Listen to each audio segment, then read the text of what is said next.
Hey, welcome to Guitar Knobs, the guitars, gear, noise, and nonsense podcast, hosted today by these knobs. Tony Dudzik, Pick Guardian. Jared Brandon Wound. Hey everybody, this is me, Todd. We are so thrilled that you are listening to our show right now. Sorry to cut you off. That's Jared Brandon Wound Pickups. Hey. I just wanted to throw him I was on. being Nice. ridiculous. I deserved it. We're in for a great show. We're thrilled to be sitting here hanging out with each other. We do enjoy this quite a bit. Hey, I'm looking at Tony's crazy. We got somebody in the I'm studio. I'm getting there. Stop making I'm fun of at my your shirt. He's got a crazy Why you wine gotta shirt. make- why and do those you- two hibiscus are very strategically placed. I'm just saying. Tony, what do we do on the show? I'm not telling you because you made fun of my shirt. What are we doing on the show? We make fun of Tony's shirt. Tony, what else do we do on the show? Well, we like to we talk about gear Yeah. an awful lot. Yep. Guitars, amps, pedals, pedal boards, Pickups sometimes. pick guards, pickups, all the things that all are in those guitar things. gear. People that make them. We like to talk to I those think people. the guest that's actually sitting here is probably saying, get on with it. Who's sitting Really? in the chair next to me? Who is that? I'm John Esterly with Rare Buzz Effects right here in Columbus, Ohio. Yee. All right. John was kind enough to jump in the hot seat today. We called him up and said, hey, come on down. And the funny thing is, he just told us, he goes, we said, so this is what we're going to do. And he's like, oh, I didn't know I was coming in for the show. He just thought he was coming down to drop off a couple pedals. So surprise. The doors are locked. He can't escape. Yes. If you have a moment, you want to head on over to Instagram, where can they find you? So you can find me on all the socials at Rare Buzzer, and you can find me at www.rarebuzzer.com on your phone, like Jared's that he Yeah. just dropped on the table. Yeah. So go out and do that while we're having a chatty poo here, and you can see the work that he's doing. But not if you're driving. No, but not if you're driving. John's been a great supporter of our show. We appreciate that. For real. Thank you very much. Yep. It's great having people like you out there communicating with us too. You are active on the communication things, the devices and such. So we're going to talk to him about his pedals and his guitar background and la-di-da-di and all that business. But first, we've got a couple things. We want to thank who, Tony? Rode. Microphones. All right. Did you guys rehearse that? Or Yes. All right. And the Rodecaster Pro. The Rodecaster Pro. What's wrong with you? Try not to cough. The Rodecaster Pro. Yes, this beauty, this machine, this lovely device brings our horrible voices to you on a weekly basis. Speak and for we're yourself. grateful for Rode for providing this to us.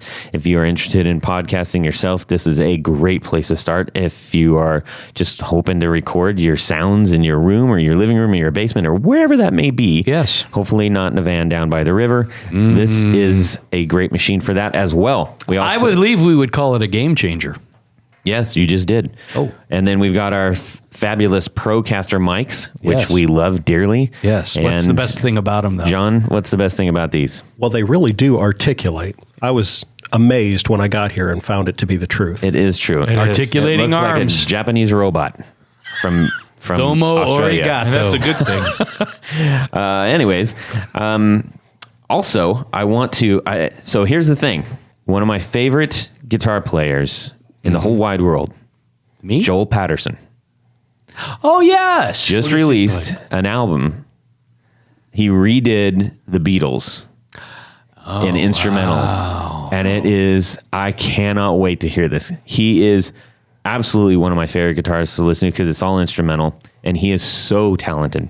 Yes. I saw him out in... He's out of Chicago, Yeah, I know. plays all the time out in Chicago. If you are in Chicago, you must do what you can to catch Joel Patterson. Anyways, so he did a little pre-sale on his album that he's releasing. And I got two of them. One for me One for me? and one for our Patreon listeners that I'm going to give it away to them. Wow. Yep. I'm excited about that. How do I become a patron? Well, we're going to tell you at the end, lengthily. But for right now, you can go to patreon.com/the guitar knobs. Yeah, check it out. And do it.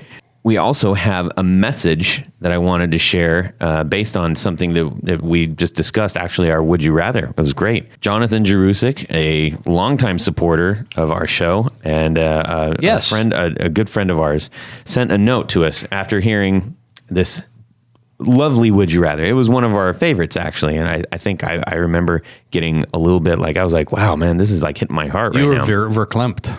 So he says, hey, buddy, great show. I've been having a few bad days at work and had some bad situations out of work. Luckily, everyone is okay, just a hard time. And your show really helped me relax and just mellow out. Also, the Would You Rather question kind of hit home. I actually broke my wrist in 2006, and for 2 months, I couldn't play guitar. Then when I got the cast off, it hurt and felt like I needed to relearn how to use my strumming hand. I can say it wasn't easy, but I'm back to where I was. And second, I had an old friend whose older brother, who was like an older brother to me, who had inspired us to bike and play guitar. Anyways, he got in a BMX race accident and got amnesia from the accident. He forgot a lot, so he was a 16-year-old reborn in a way. That's pretty heavy. I remember he actually had no clue what a guitar was, but surprisingly, he remembered how to play the guitar. So he picked it up and it clicked right away. Super weird, but I thought you would like to know that when you said it made you feel sad the same way. So there is hope. Yeah, music is... Hope springs eternal. Yes, all those things. So thank you so much, Jonathan, for sending that to us. I read that and I was like, wow. You know, you didn't have to share that, but you did, and I really appreciate that, and I encourage others to do that as well. We love hearing those kind of stories. Yeah, that was really nice. Gentlemen, let's talk about what happened in our Guitar Worlds this week. Tony. I actually came up with one that I was really pleasantly surprised with. I was kind of flipping through Amazon Prime Video, and there were a couple of documentaries that I wanted to watch. They have some really good ones. That's about the only place you can find those good rock documentaries. Well, this one was one called Beside Bowie, the Mick Ronson story. Yes. So good. And so good. sad.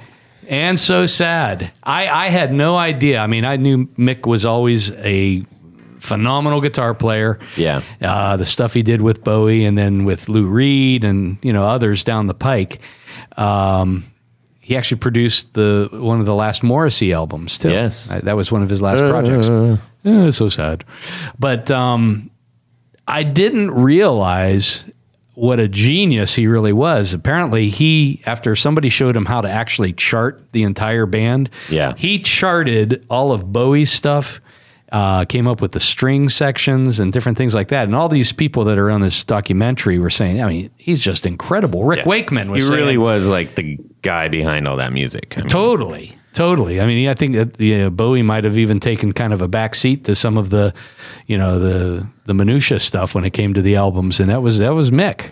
So, and unfortunately, one of his only missteps, because he could have had a brilliant career in producing or even scoring films, things like that, is somebody at the record company talked him in that it's now your turn, Mick. Yeah. And, anybody that's familiar with some of his solo work, it doesn't stand up to right. Yeah, it's not the greatest. It's still a great cool. second man. Yes, he just couldn't fill in the shoes of the lead guy. Right.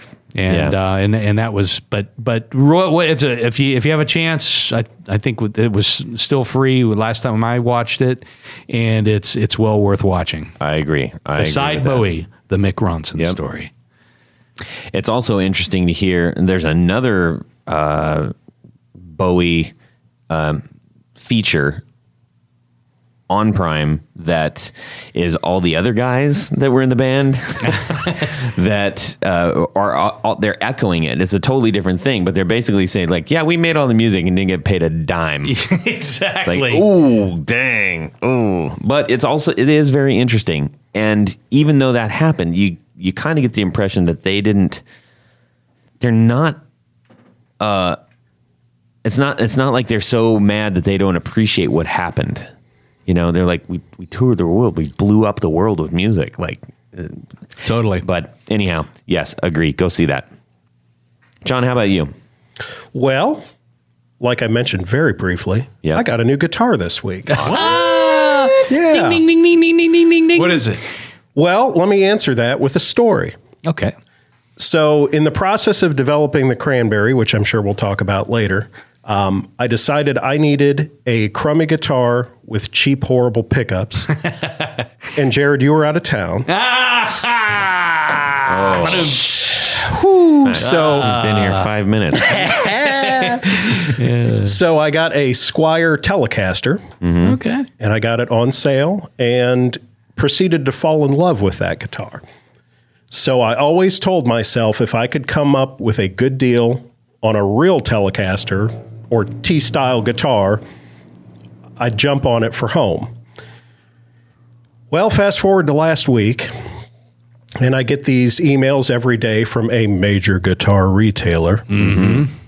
And they had a G&L T-style guitar on ridiculous sale. Oh, is that the stupid deal of the day? yeah, Stupid deal yeah. of the day. And I thought about that. I even deleted the email and then went back into the trash and said, nope, here it is. So, Oh, how many times have we done that? oh yeah. Yeah. So I snapped that up, and Tony, you'll be happy to know you no longer need to create a pick guard for a Godin radiator, which you and I had talked about via Oh, email. yeah.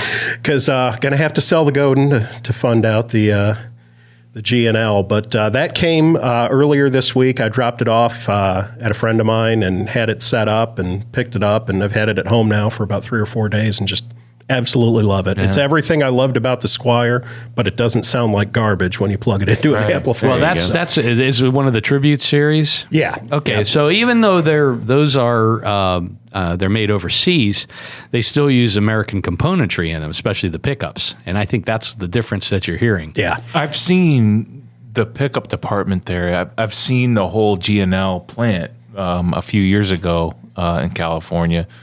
And I was really, really impressed, not only with that, but their finishing, too, is second to none. It's the fit and finish on this guitar is as good as anything I've seen out of, the true Fender Telecaster line.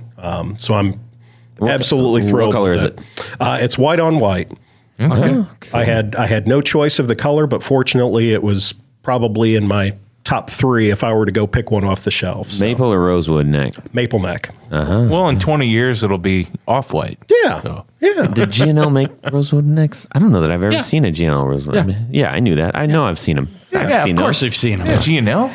Yeah. Well, when you're ready, we'll fix you up with a pick guard on that one. I'm thinking if I were to replace the pick guard, I'd probably go with a tortoise. Tortoise always looks good with that, but I've got some really cool brown shell stuff that would look really nice. on And that. someday I am going to need pickups for it. I kind of want to outgrow the pickups that are in it before I get the real stuff. Are those the stock telly style pickups Yeah. or the MFDs? No, Okay. they're just, They're just made the right stock. there in the shop. They don't source out for their pickups. They make the pickups there. Yeah. So I think so. that's- You may not need pickups. Well, You may not. I and know. to be fair, what's in it is they're great. Yeah. They're great. really good design. There you go. Yeah. All right. All you need is a pick guard Tony, or Jared. Jared.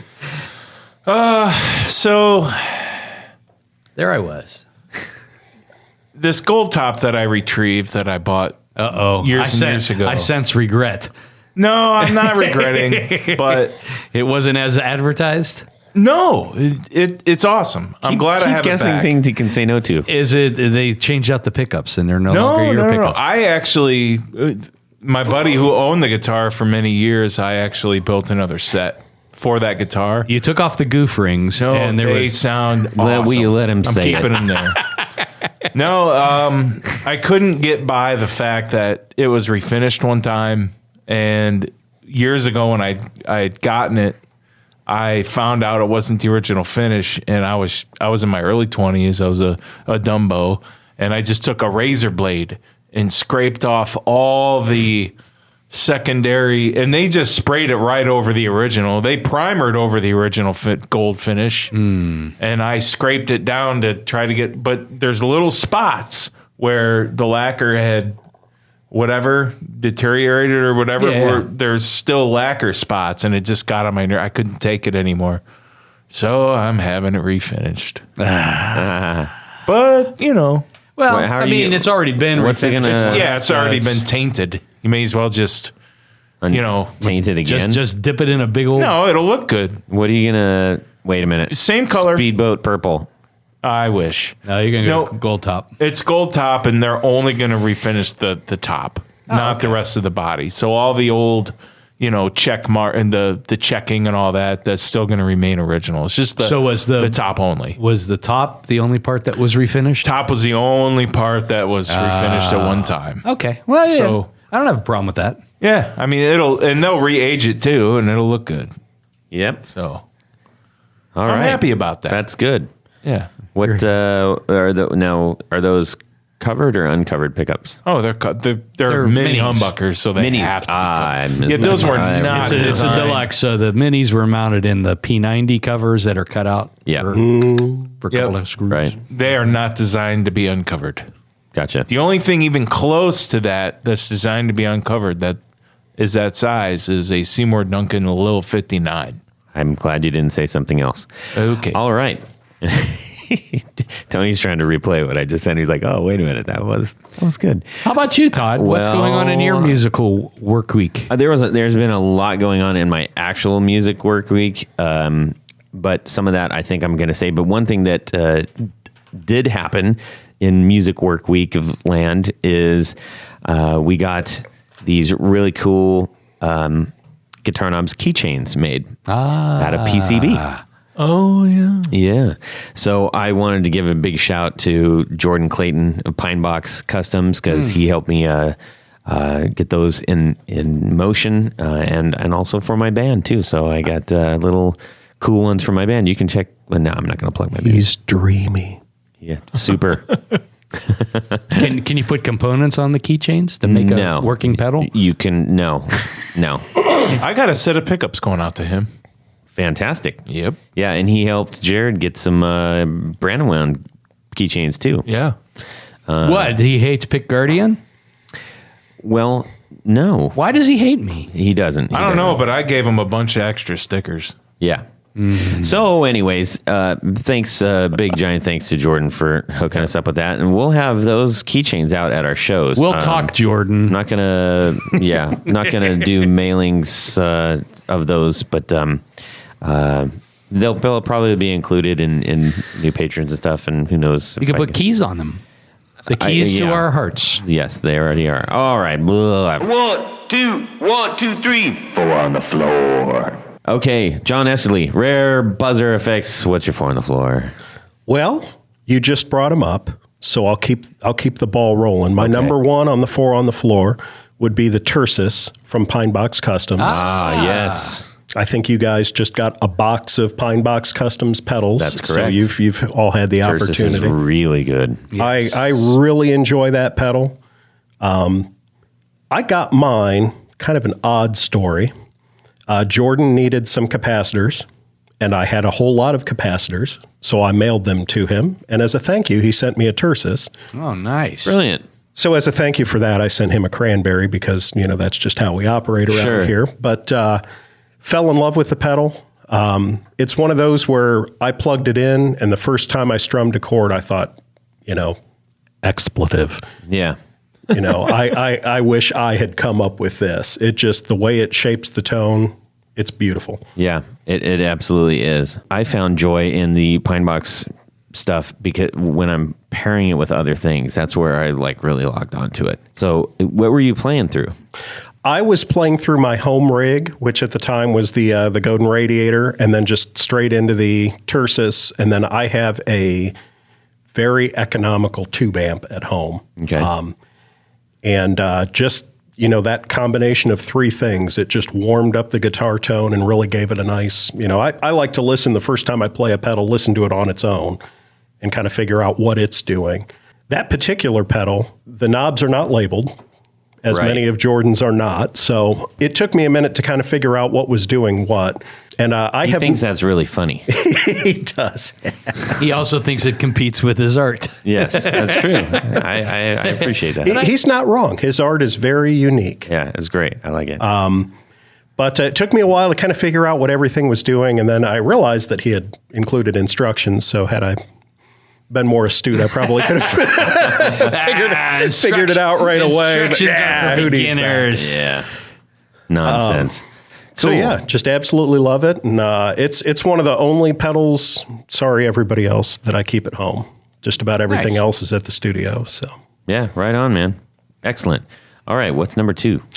Number 2, I'm going to give another shout out to a fellow builder. I've got a no Yes. from Mask Audio Electronics, Alec, up there in Michigan. And I don't know what you would call it. Maybe So you got like one of the first no's then. Well- I had the prototype. mine is, let's call it an unauthorized no. Okay. Alex sent me a bill of materials and a circuit board. So I was able to kind of build one on my own. So I can't guarantee that component-wise mine is exactly what yours is. Right. But, Well, he's got it back now. He just lent it to us. Okay. Yeah. Okay. But that's another one. And in fact, I've only had that together for maybe 5 days now. So I haven't had a whole lot of time to get real deep into it. But just the octaves and the noise and what it does is pretty slick. It's a pretty fun little pedal. It is. It's very unassuming. Well, and 2 knobs and a switch. There's not a whole lot of expectation there, but what it actually does to your signal as it's going through is pretty amazing. Yeah. So, Yeah, especially when you start messing around with like different tones, different pickups, rolling off your tone, rolling off your volume and stuff. It gets pretty fun. absolutely. Now, that didn't replace anything? No. And in fact, I haven't even gotten that one home yet. Sorry, Alec. I've only played it through the studio equipment, and we'll talk a little bit more about how poor that is. So I hope to get it home and really get a chance to turn the volume up and hear what it actually does on a real amp and a real guitar. Good. Well, and you just got one, so there you go. Exactly. Perfect. Exactly. How about number 3?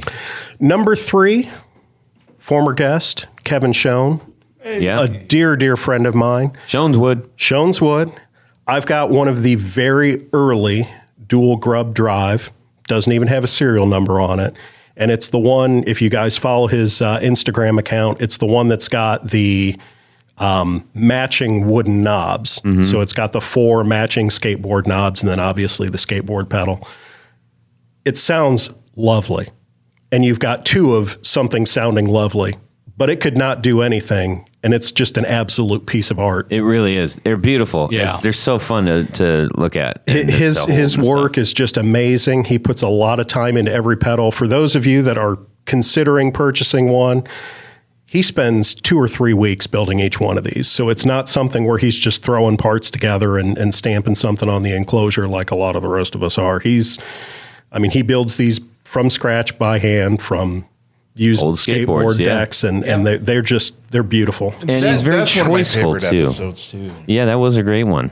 Sorry. He's very choiceful about the pieces that he uses. So he tries to make sure that at least the face of it has some kind of, the graphic on a skateboard is represented. And he's been so creative with some of those. He's got one, and I think it's another grub that the art on the skateboard deck is a car, and he's got 2 LEDs for when it turns on, and they're the headlights of the car, and it kind of wraps around the side of the pedal. Oh, it's just cool. it's about the neatest thing I've ever seen. If I didn't already have the one I had, Sure. I'd probably be showing it to you in Yeah. person here. So. Very creative fellow, and a pretty good musician too. He's had some great stuff. All right, we're 3 for 3. Are you gonna make this 4 for 4? Or? Well, number 4, I'm going to give a shout out to another fellow builder, Aisha Lowe. She's out in California now, recent transplant to the West Coast. And I have one of her... Aisha Lowe. Okay. Low Sounds. And I have one of her Atari fuzzes. And what Aisha does is she takes an old Atari controller, like we all had when we were kids. Yeah. And I still have mine, by the way, the whole set. And she builds a fuzz into that controller. So, think of how that looks on your pedal board. And With the joystick and everything? with the joystick and everything. And and I don't know the one that I got how it's tuned, but it sounds like butter. I mean, it is just, it's another one that I keep at home, and it just, whew. That's cool. Yeah. What's the sound profile on it? This one is a fuzz, and it's a germanium fuzz, so it's got kind of the warmer grit to it. In fact, she had built 3 or 4 of them and posted one on Instagram, and I said, I want one, and I want that one, because that's what, and just something about the way that one works, it sounds beautiful. Excellent. Is it like creamy or super Velcro-y or? It really kind of depends on where you got the knobs. Well, or the stick. Right. It can Are there knobs on it, or is it just the stick? No, and the stick is not functional. So I was going to say it was a turning thing. No, it's that would just be cool. Yeah, yeah. No, it's got knobs on the top of the pedal that you would use to adjust things. I have a pedal challenge for a builder out there. If you can find an old Intellivision console my dear. and use one of the Intellivision controls to make a pedal, you win. You win.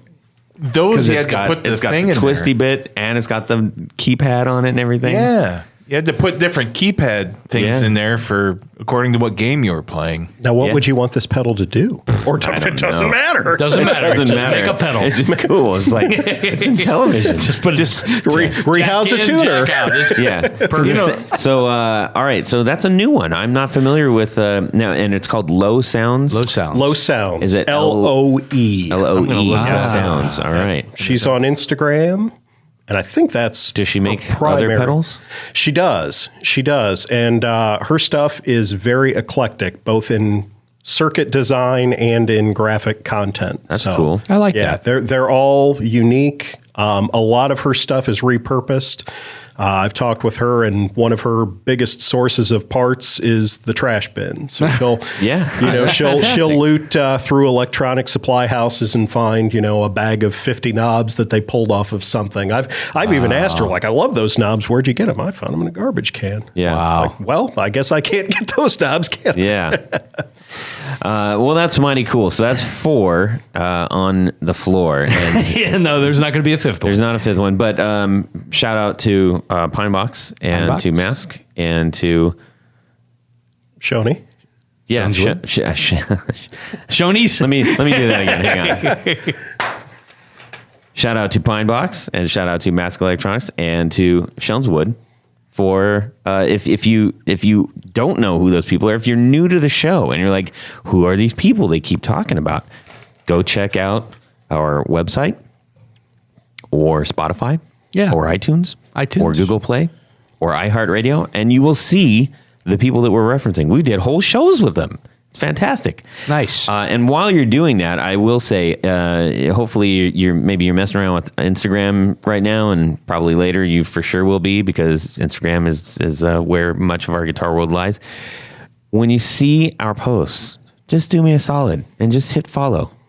Let's get those follows up. One little push of the index finger. Yeah, it's you're following all kinds of the other crazy stuff out there. Give us a follow. Help us out. All right. Please follow us.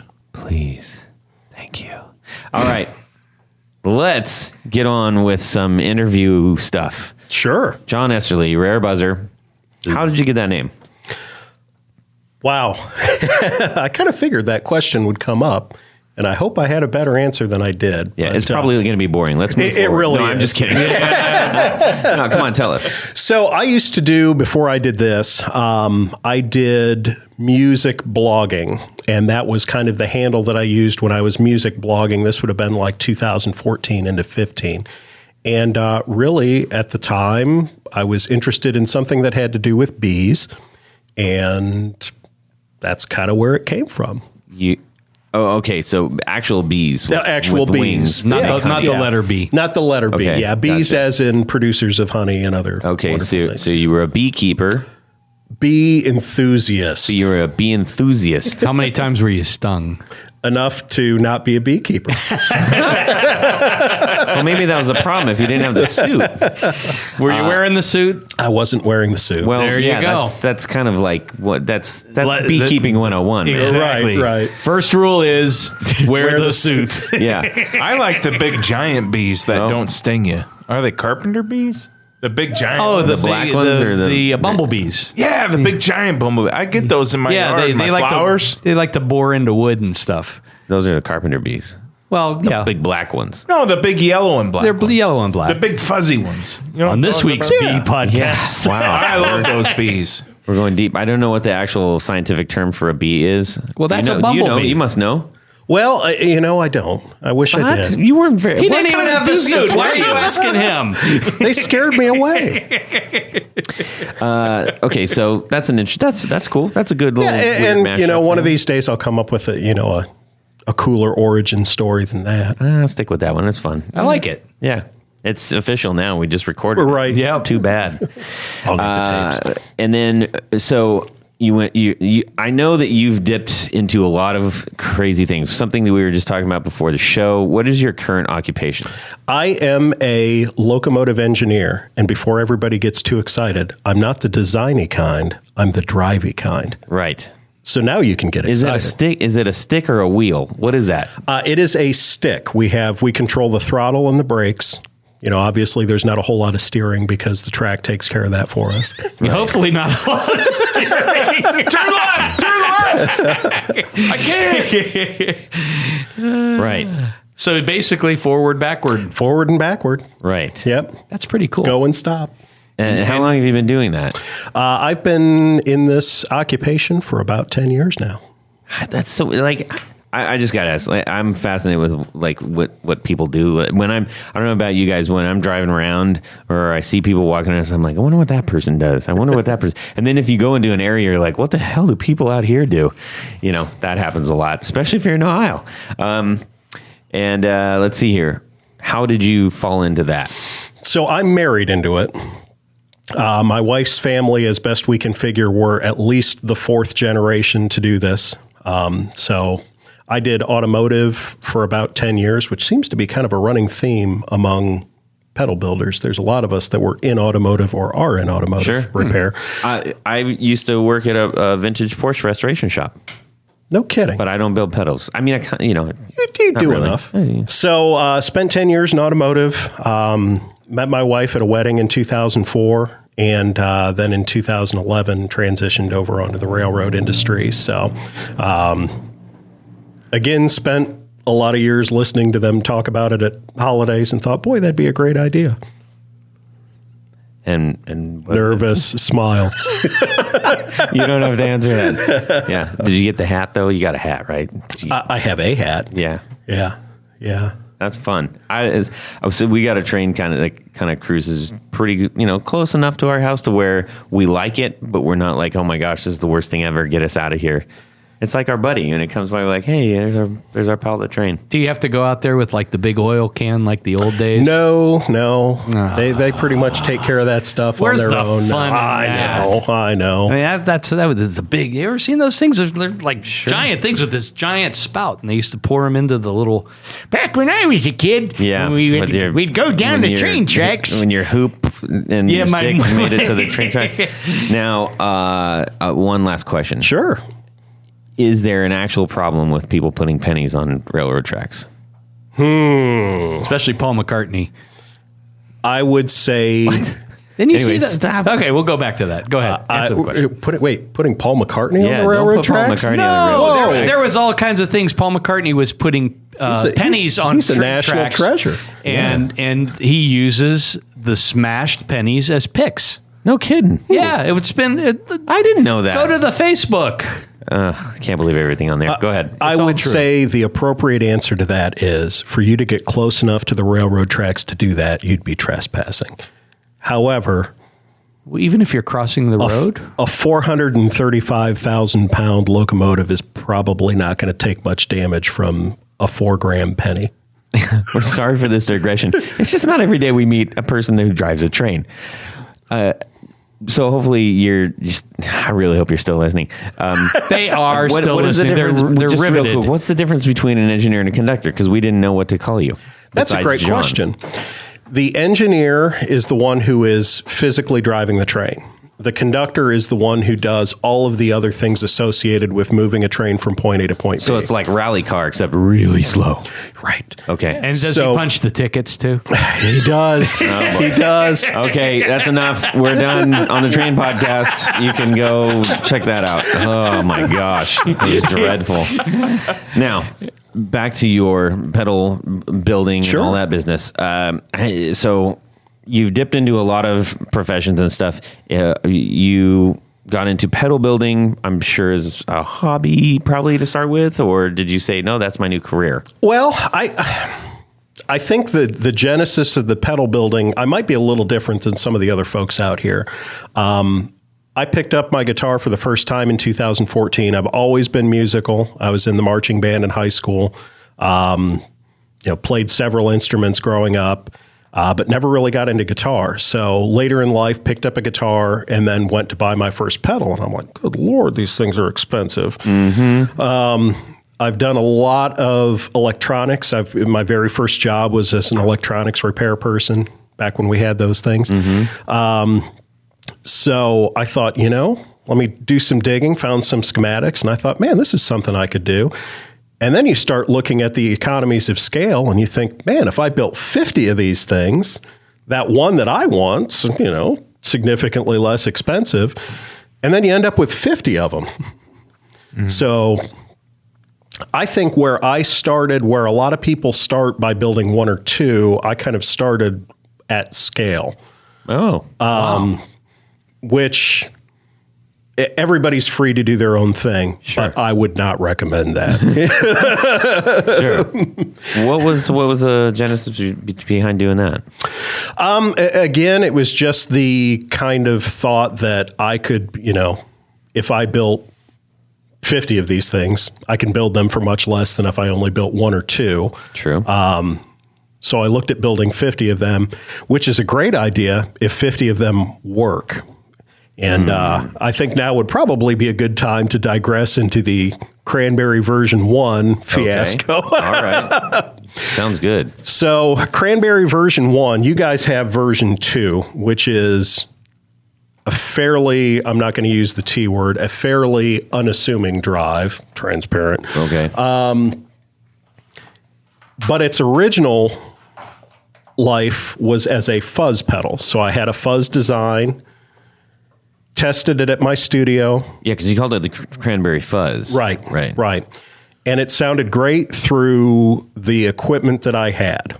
So I thought, awesome. Ordered parts to make 50 and started sending them out into the world. And as more people tried them with more combinations of guitar, amp, and other pedals, it turned into an absolute catastrophe. Oh, no.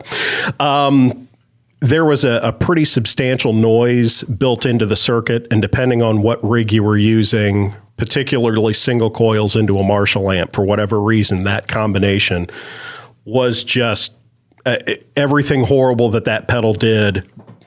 Well, especially if it was from a amplified Strat. Yeah. What about Jimi Hendrix? Yeah. Anyways, I don't think he used a Cranberry. No. So with the Cranberry, I kind of went back to the drawing board. I stopped production, but of course, at this point, I've got parts to make 50 of these things. The enclosure is the most expensive single part of most pedals. So my plan was, let's build a circuit that'll fit in what I've already got existing without having to modify the enclosures. So started playing around on a breadboard, and 13 months later, we ended up with what you have in your hand there, Which is Tony, the Cranberry Drive, the version 2. Okay. Almost all of them that went out into the world as fuzzes have come back and been rebuilt as drives. So if you come across a Cranberry fuzz that's still a fuzz, you might want to hold on to that. That might be worth something. Yep. I could get exact numbers, but I think there are only 4 or 5 left that are the original fuzz circuit. And again, depending on your setup, they can sound wonderful. Yeah. But just for whatever reason, I would say about 50% of the time it did not play well. So that's where I started. It's the Meat album from the Beatles of the pedal world. That's right. Okay. That's right. So that's about this time is when I decided I'm going to get something. We talked about it in the This Week in Music. Yes. I wanted something with single coils that would put a lot of noise into a circuit. That's when I came across that Telecaster, that Squier. So that's the only thing I use to test pedals at the studio now. And, God help me, I lose that guitar, I'll never be able to build a pedal again. 'Cause I can tell you just by sound what my pedals sound like through that crummy Squier into my Fender Champion amp. I had mentioned a little earlier while I'm kind of thinking about it, about the kind of the unique situation I've got at my studio. I cannot play a live amp at my studio. It is an artist's colony. Okay. So I have to play through headphones. Wait. Oh, yeah. We'll talk about that later. Go ahead. So I have a Fender Champion amp. I just wanted the cheapest, kind of cleanest sounding pedal platform amp I could find because I'm only using it as basically a DI type. I've got the guitar going into it and then playing straight out through the headphones. So every pedal I build, that's how I test it with very few exceptions. Almost nothing comes home to be played unless it's, something I want to test out on a different rig. But, right.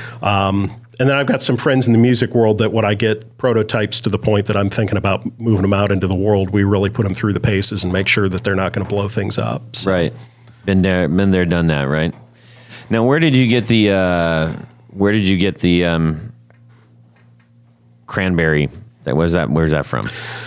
Well, this pedal, back when it was a fuzz, I kind of went through a bunch of different names. It was going to be the Franken fuzz at one point. It was going to be the zombie fuzz at one point. And we've got a lot of creative people in the world building pedals, and a lot of names have already been taken. And in fact, the Cranberry Drive is one of those that has already been taken, but I didn't find it out until we'd already kind of gone down that road. But the Cranberries did have a song called Zombie. No. Well, when I started developing this pedal is about when Dolores O'Riordan passed away. So that's kind of where my brain was musically. So that's kind of where, I guess if I were to point a finger at where the name came from, that's probably where it did come from. That's cool.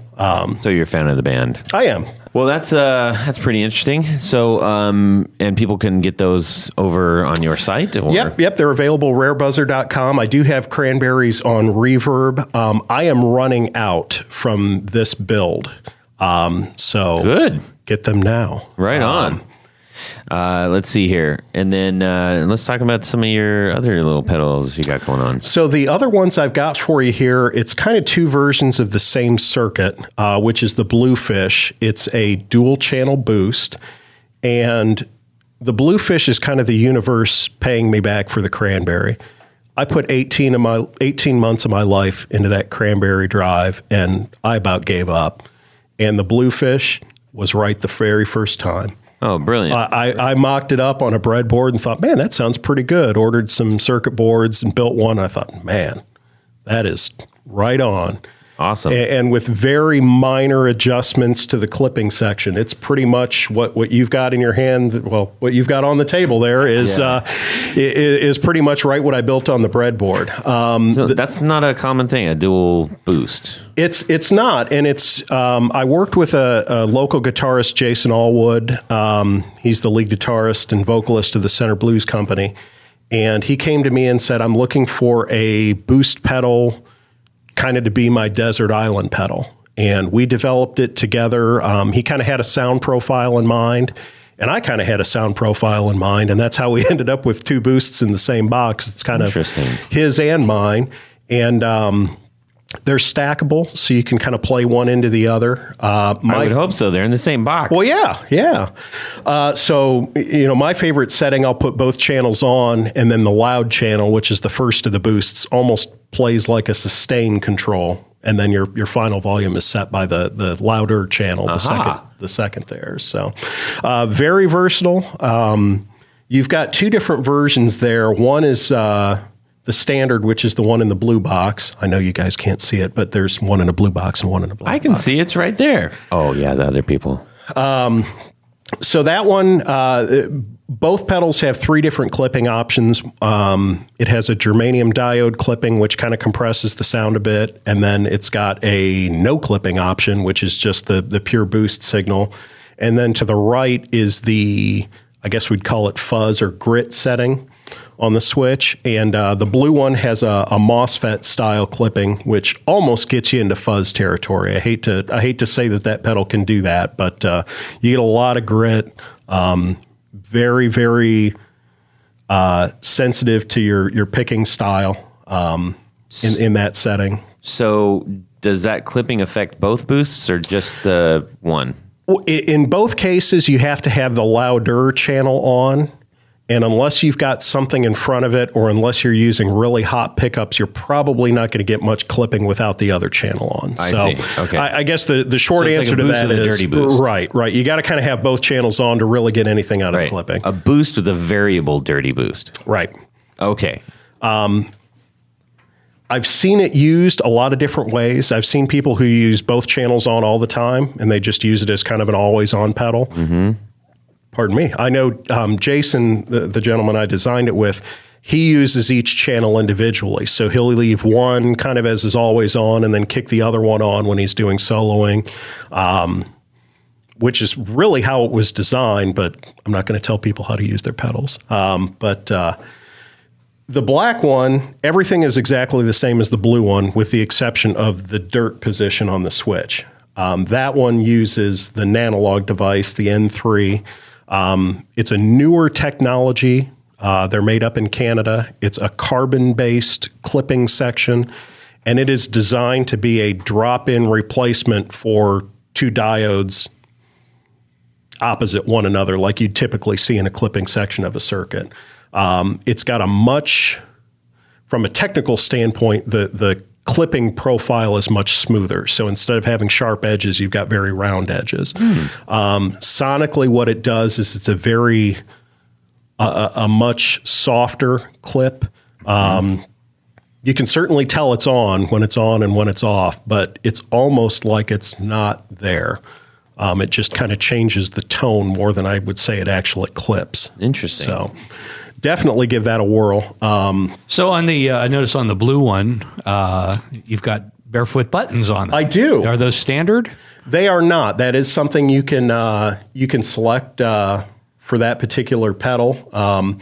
We've had some folks. Are those actual barefoot buttons? They are. Yeah. They are. They're tiny. The way they come, those are the barefoot buttons minis, which I believe are a little bit newer. Yeah, that is a newer thing. Got.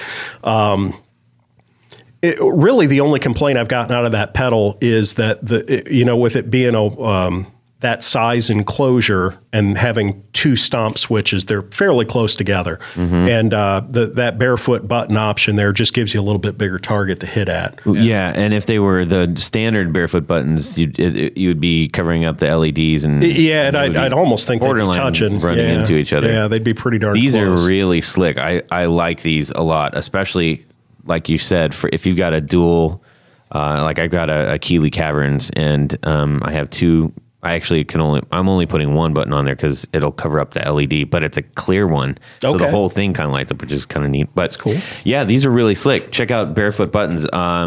We have those in our Patreon. You get a free Barefoot button if you do an executive producer level, everybody. Woo! And the set that you've got right there, I do have limited quantities available.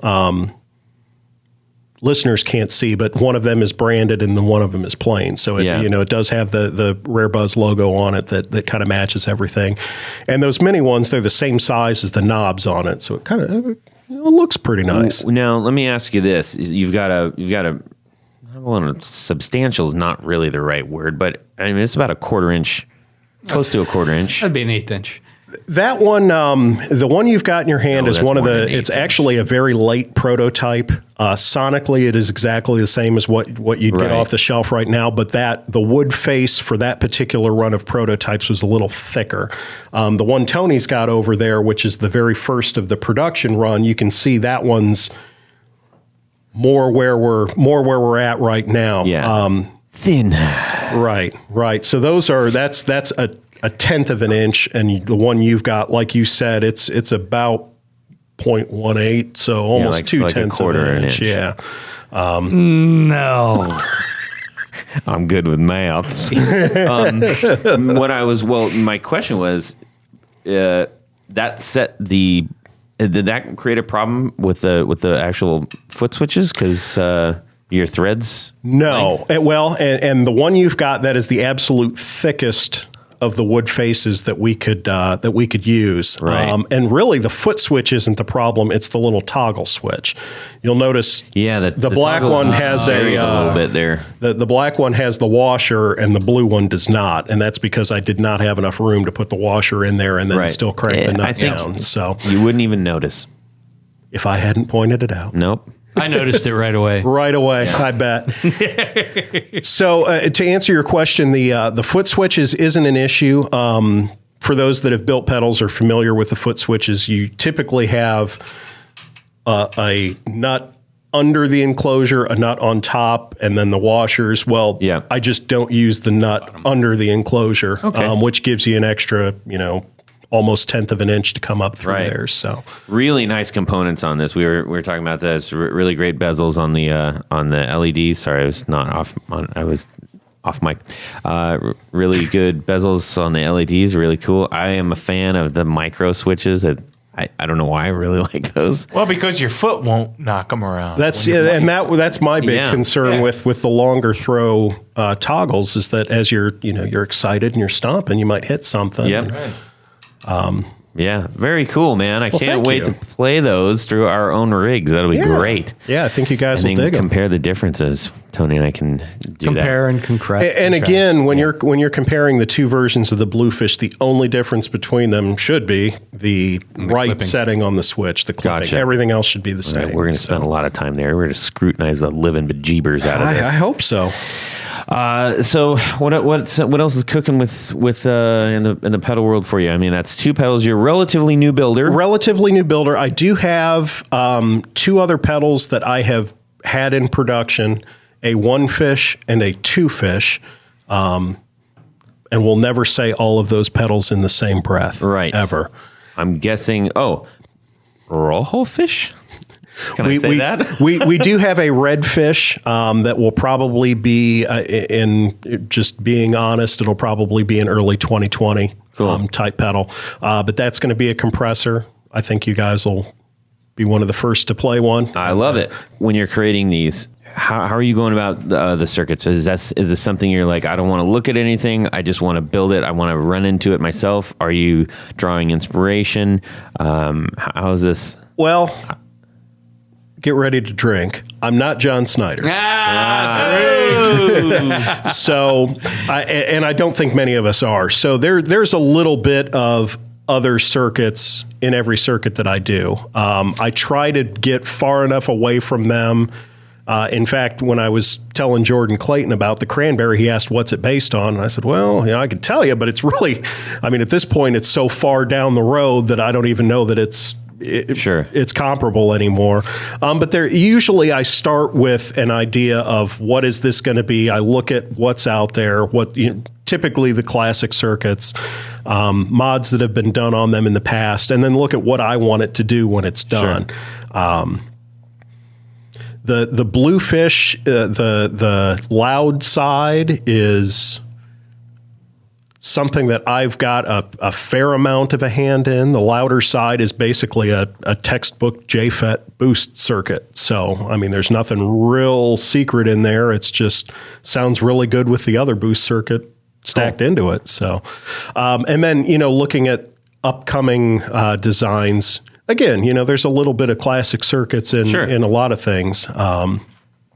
But I try and put enough of a spin on it that you're not like, geez, another Tube Screamer clone. Right. Yeah. Well, and there's the sake of doing something for the sake of doing something, and that's not always the right thing either. So Right.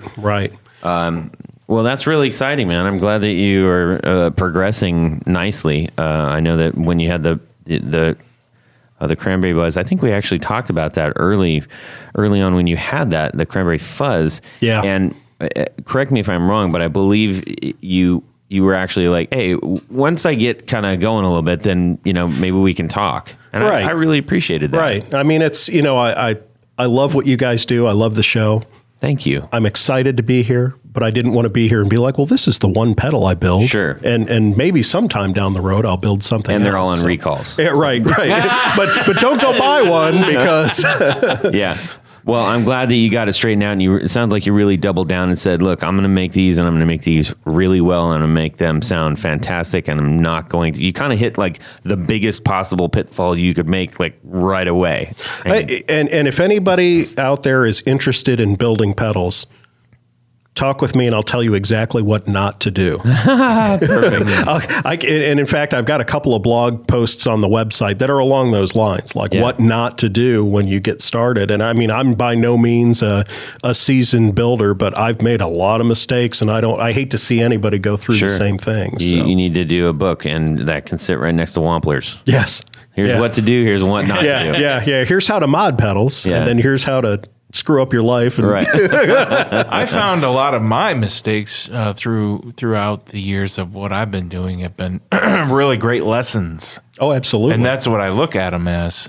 Sure. So, if you do make mistakes down the road, just look at them with the glass half full.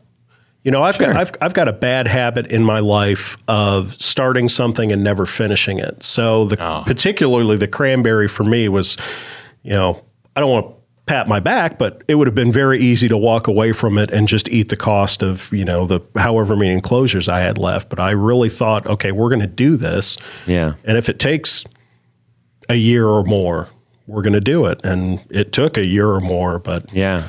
I've got a pedal. I don't play it much because we've got some tough feelings between us because of all the pain we went through together.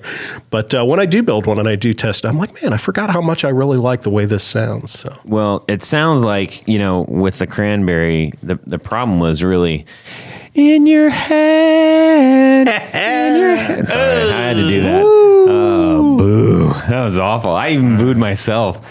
Okay. That's something I would do. Yeah. All right. Well, hey, that was really cool, man. I appreciate you coming down and sharing that and bringing the pedals. I mean, we're thrilled. We didn't really talk about the pedal that's actually in front of us with the cranberry drive, which has a knob that says Todd, a knob that says Tony, and a knob that says Jared. That's right. That's real sweet. I love that. So there are right now 4 custom cranberries out in the world. Yes, I've seen a couple of the others. There is a Guitar Knobs cranberry, which you have. There is a Cranberry Ahab, which that's the one Jordan Clayton got. Perfect. And then there are 2 Cranberry A's up in Canada. Kevin Schoen has one, and then Kevin Leclerc with Sound Slice Effects has the other. So now, what did you name the knobs on the Cranberry Ahab?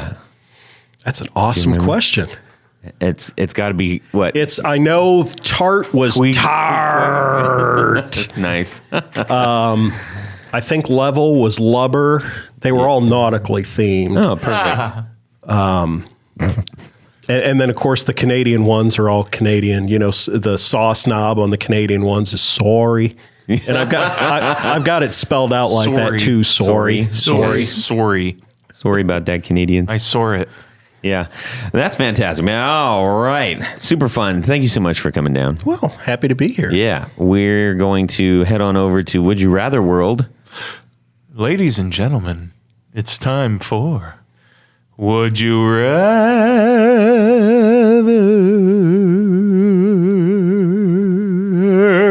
Whoa, that was a big one. I am honored to have been here for that. Yeah. That's got to be one of the best. It might be. That might be the best one you've done yet. I like the fade out and then back in. Yeah. Very nice. This week's Would You Rather. You're walking down the street, and then you're going to walk up some stairs with your guitar and your amp. It's wintertime and it's icy. That's the and there's no worst. salt. That's the worst. So you're Yes. walking No up the stairs, salt. right? Ugh. And you're about to you lose your balance. And in the split no. second that you're going to lose your balance Don't walking say up the it. stairs, you have to choose which thing that's going to get damaged. Or else You you're can gonna break only your neck. save one. That You would can only be save the one guitar item or your or amp. the amp. So you have to figure out which one. Now These are a lot of stairs. let's get specific here on what you're going to have to deal with in accordance to which one you save. Okay. You walk into the old smoky VFW that you're going to play in. Right. They have an old, crappy souvenir Budweiser Strat that was signed by who the heck knows. Right. And the strings on it are like barbed wires. Is it also a clock? It could have a clock. It probably in it. has a clock, But it still functions as a guitar. If Okay. needed. Well, Still does it functions. function as a clock? Because that could have a lot to do with my answer. That's right.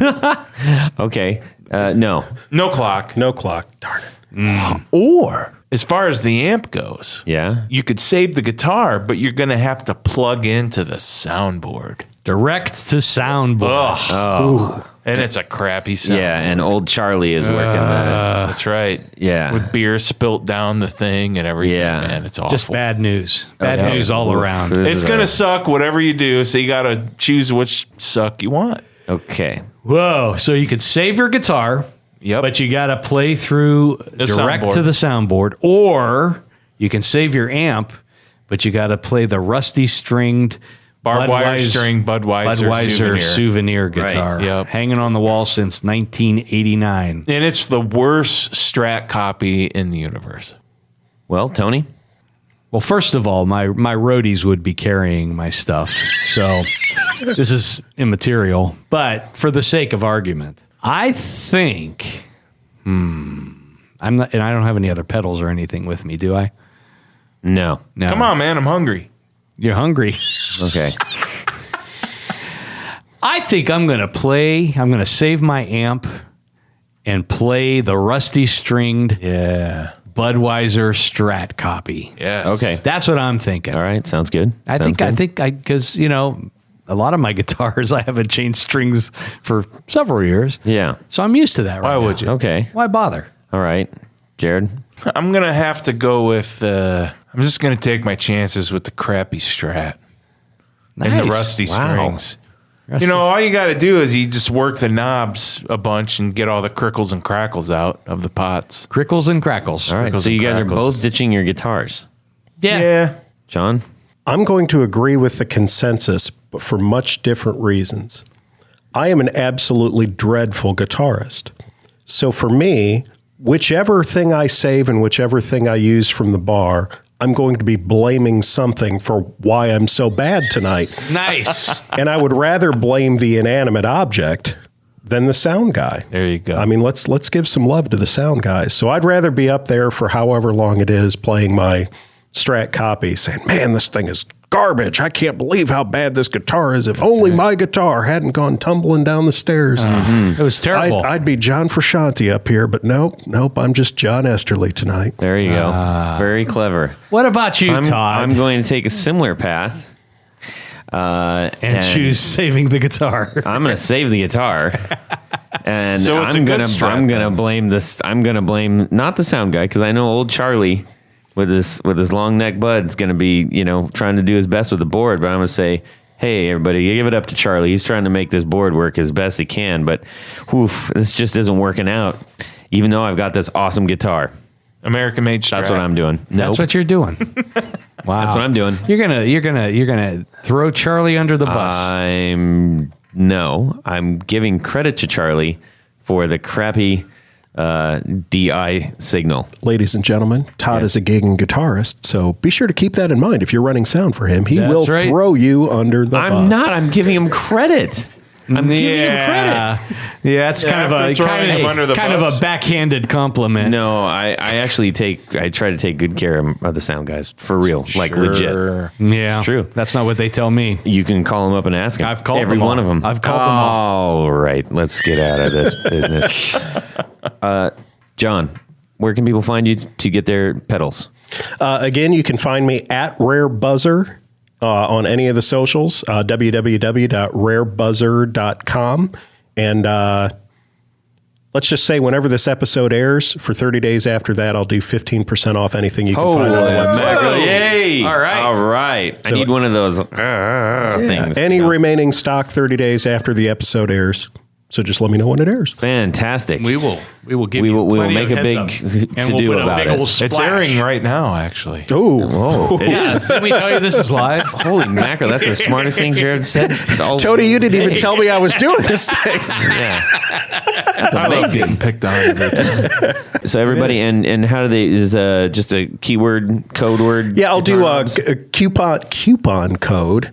Guitar knobs, all one word, lowercase. Perfect. And just enter that at checkout. 15% 15 off. Brilliant. 15. Brilliant. Yeah, we're not giving away the farm. Yeah. Awesome. Tony, Todd, I think you mentioned something about executive producers, didn't you? I did. We need to thank him. Let's thank these people. But before we do that, there's probably a lot of people out there listening that are wondering, what is an executive producer? How do I become one? You go over to patreon.com/the Guitar Knobs, and you'll find a couple of different levels that you can participate in. Become a patron of the show, a sponsor, if you will. Mm-hmm. Each level comes with a wonderful array of prizes, including barefoot buttons, stickers, picks. The higher up you go, the better the stuff, the more the stuff. Keychains. And soon to be keychains, T-shirts, you name it. Check it out. Just go there. But when you get to the executive producer level, in addition to all that fun stuff, Jared, what happens? You get to have your name right on the thing. Guess what else, too? We What? got a cranberry pedal given us by John. Yes? But guess what? It has our name on the thing. Each of our are on the names. pedals. Each It's of, awesome. each of the knobs Yep. has a name. Well, that's really cool. And John, we thank you for that. Of course. That's a really cool thing. And I think it has the Guitar Knobs logo on it, too. That's correct. That's very cool stuff. Tom Barazin, our original patron. Thanks, Tom. Martin Cliff, John Daly, Sean S. Chris Kearney, Darren Gregory, Doug Christ, Michael Van Zant, Brad Partridge, Corey Nigro, Hey, the carpenter from Boston. Ken Sayers, Jonathan Jerusik. He gave us a nice little letter earlier, if you remember. That's Yes, correct. I It do. was really nice. Nice guy. Brian Robison, Michael Senchuk, Michael McVeigh, Stefan Lamb, Johnny Knowles, Anthony Lanthrop, John Anglin, Tyler Bray, Tig Harmon, Chris Heidel, John Esterly. That's me. That's him. Yeah. He's sitting right over there. Thank you, John. Thanks, John. Tim Nowak and Doug Gann. All right. Thank you. No, really, we're having fun, but we really do want to thank you and all of our patrons. We really do appreciate what you do for us. It helps keep the show running and help pay for all the incidentals. Yes. Correctamundo. Thank you. Jared, where can people find you? BrandonWoundPickups.com. Take a gander around. If there's anything that you are looking for that you don't see there, just throw me an email. I'd love to build something for you. Cool. What's your email? Jared, Jared, at BrandonWoundPickups.com. Do you do rewinds? I do them for $30 a coil. How fast? A really fast turnaround time, like two or 3 days. That's Okay, cool. Awesome. Tony? Just head over to pickguardian.com. You can see some of the, options that there might be. Sure. Various types. If you need something special, even if you don't need something special, drop me a line. It's going to be special if you make it. Everything is special. If you want to go over to Instagram, go to Pick Guardian and the number 1. You can see some of the projects we've been talking about here on the podcast. Yep. I try to update that fairly frequently. Mm-hmm. But head over, drop me a line, let me know what you need. Perfect. I will take good care of you. Awesome. You can throw me a note, Todd at theguitarknobs.com. You can also DM me on Instagram. We can talk about things, all kinds of things. Send us your notes. Tell us your would you rathers.